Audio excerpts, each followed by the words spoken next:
పెద్దపల్లి జిల్లా పాలకుర్తి నియోజకవర్గంలోని అంతర్గం చివరి ఆయకట్టు రైతులకు నీరు అందించే రామగుండం ఎత్తిపోతల పథకం పూర్తయింది.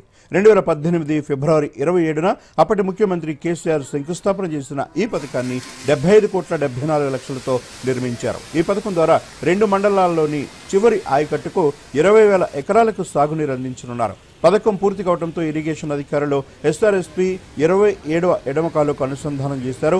పథకం పూర్తి కావడంతో తమ 2 పంటలకు నిరంతరం నీరందుతుందని రైతులు ఆనందాన్ని వ్యక్తం చేస్తున్నారు.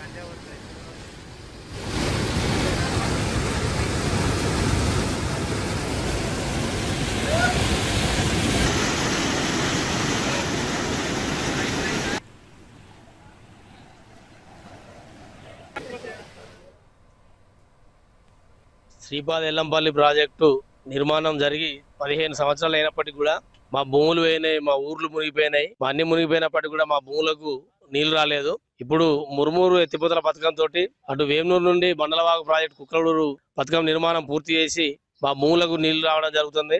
ఎన్నో ఏళ్లుగా చివరి ఆయకట్టు ప్రాంతంలో ఉన్న మా రైతాంగానికి చాలా సంతోషం. తెలంగాణ రాష్ట్రానికి గుండెకాయలాగా ఉన్నటువంటి ఎల్లంపల్లి ప్రాజెక్టు భూ నిర్వాసితులు ఎన్నో ఏళ్లుగా వేచి చూస్తున్నటువంటి ఈ స్థానికంగా అంతర్గం పాలకుర్తి 2 మండలాలు కూడా ఎల్లంపల్లి ప్రాజెక్టులో భూములు కోల్పోయి త్యాగదలుగా ఉన్నటువంటి ప్రాంతంలో ఈ స్థానిక శాసనసభ్యులు రాజ్ ఠాకూర్ అన్న గారు ఇద్దరు కూడా ప్రభుత్వంతో మాట్లాడి యుద్ధ ప్రాతిపదికన ఆ ప్రాజెక్టును పూర్తి చేసి మొన్న ట్రయల్ రన్ నిర్వహించడం జరిగింది. ఈ మండలాల్లో 2 మండలాలకు కూడా చివరి ఆయకట్టు వరకు కూడా సాగునీరు అందించినందుకు హృదయపూర్వకంగా ఈ 2 మండలాల రైతుల పక్షాన